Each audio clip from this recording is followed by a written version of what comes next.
history remembers the Giants, Zeppelin, Sabbath, the Stones. Their names are carved in stone, their riffs eternal.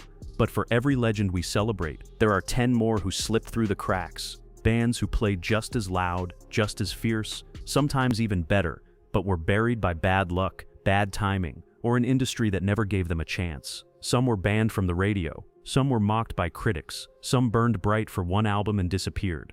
And yet decades later their records still feel like dynamite waiting to explode. Tonight we're digging up 10 of those bands, the forgotten heroes who should have been massive, the bands that influenced legends. Wishbone Ash. If you've ever marveled at Iron Maiden's twin guitar attack or Thin Lizzy's harmonized leads, you can thank Wishbone Ash. Formed in 1969, they were hailed by critics but never broke the mainstream the way their disciples did. Their 1972 album Argus remains a masterpiece, blending prog ambition with hard rock bite. They toured constantly, often blowing bigger bands off the stage. In fact, Lynyrd Skynyrd's Gary Rossington once admitted they stole the twin lead idea straight from Ash. But management blunders and bad timing kept them from superstardom. Today they're whispered about by guitar nerds but ignored by the mainstream, a band whose ideas lived on more famously than the band itself.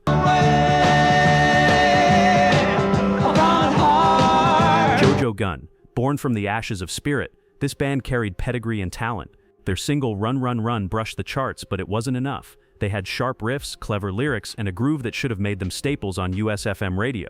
They toured relentlessly, even opening for the likes of the Doobie Brothers, but mismanagement and label neglect buried them. Meanwhile, other bands with far less pedigree shot ahead, a classic case of being in the right place musically, but the wrong place in history. But innovation alone wasn't enough. Some bands weren't just good, they were groundbreaking, and a few of them happened to be women who smashed barriers before anyone gave them permission.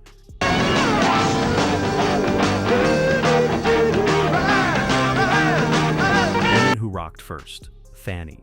Long before the Runaways or Joan Jett, there was Fanny, one of the first all-female rock bands signed to a major label. David Bowie himself said they were extraordinary, and lamented that they'd been forgotten. They toured with Deep Purple, The Kinks, and Humble Pie, but faced sexism at every turn. Journalists wrote about their looks more than their licks. Radio DJs dismissed them as a novelty. Yet listen to Charity Ball or Rock and Roll Survivors. The groove, the chops, the swagger, and you'll hear a band that could go toe-to-toe with their male peers. They weren't just a band, they were a revolution waiting for recognition, and only now are they finally getting their due.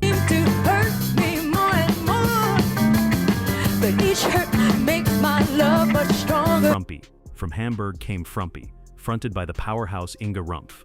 Imagine Jefferson Airplane's psychedelia fused with Zeppelin's power, all filtered through European prog sensibilities. Their 1971 record Frumpy 2 showcased extended jams, soulful vocals, and keyboard-driven drama that rivaled Deep Purple. Inga's gritty, blues-drenched delivery earned her comparisons to Janis Joplin, but outside Europe almost no one knew her name. Without US exposure, they faded into obscurity. Today, vinyl collectors hunt their albums like buried treasure, and in Germany, Inga remains a cult figure, often called the only German woman who could sing the blues. But while these women were breaking barriers, other bands were scaring parents, shocking radio, and pushing rock into darker, heavier territory.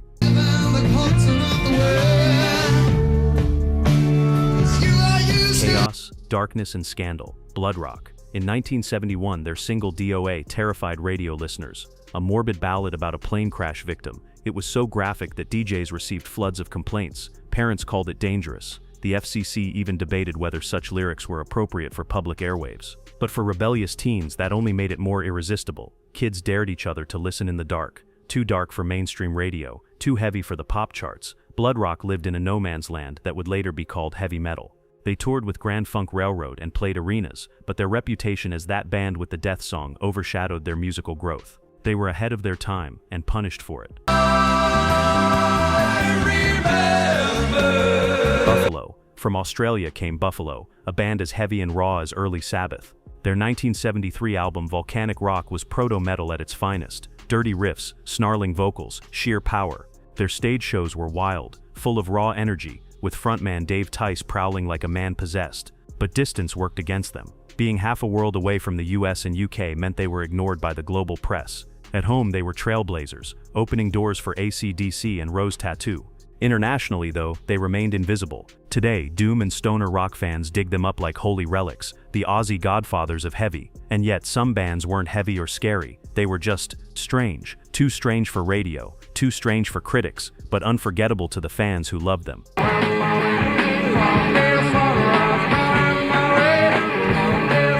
Cult outsiders. Pavlov's dog. Few bands divide fans like Pavlov's dog. Some say David Surkamp's falsetto is haunting, others call it unbearable. But their 1975 debut, Pampered Menial, is prog folk brilliance, fragile, eccentric, and deeply emotional. Columbia Records signed them for big money, expecting mainstream success. Instead, critics mocked Surkamp's voice and sales tanked. They were too weird for radio, too sincere for cynics, yet adored by those who got it. Years later, their cult following only grew, and original vinyl copies fetch hundreds. Pavlov's dog proved that sometimes the very thing that makes you special is what dooms you in the marketplace.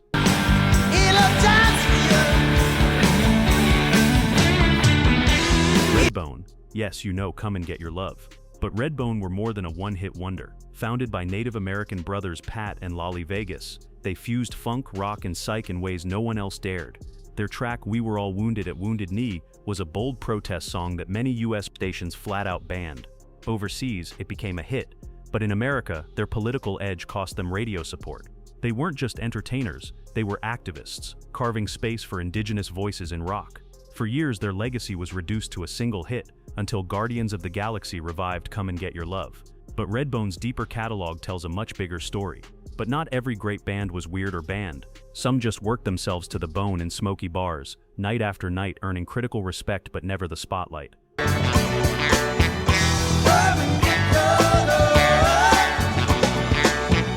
Barroom heroes. Stray Dog. Signed to ELP's Manticore label, this bluesy hard rock trio had heavyweight backing. Their self-titled 1973 debut showed grit and fire, combining Texas swagger with British blues influence. They toured with Emerson, Lake and Palmer, which should have guaranteed exposure. But without a radio single or strong label push, they never got traction. Their albums became cult favorites instead of chart hits. Listen today, and you'll hear the seeds of what later made ZZ Top stadium kings. Only Stray Dog never got the crown.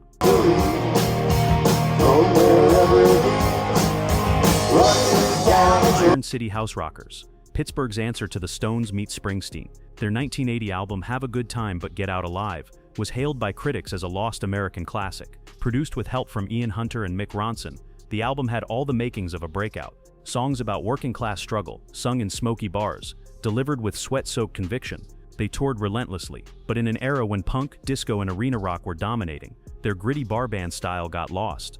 They're remembered now as the Great Lost American Bar Band, embodying resilience and authenticity, a band that deserves stadiums but got stuck in clubs.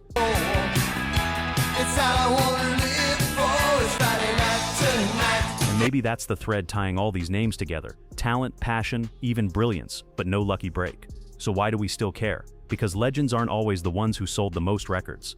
Sometimes they're the ones who left the deepest scars on the underground. Maybe they were ahead of their time, maybe they were mismanaged, or maybe they were just unlucky. But what they left behind wasn't failure, it was treasure. Buried, forgotten, waiting for those willing to dig. If you made it this far, you're one of the treasure hunters. And these bands, Wishbone Ash, Fanny, Bloodrock, Pavlov's Dog, Redbone, Buffalo, Frumpy, Jo Gunne, Stray Dog, and the Iron City Houserockers, all deserve another listen. So which forgotten band do you think deserved more love? Drop your pick in the comments. Your choice might end up in the next video. Stay loud, stay proud, and keep the forgotten legends alive.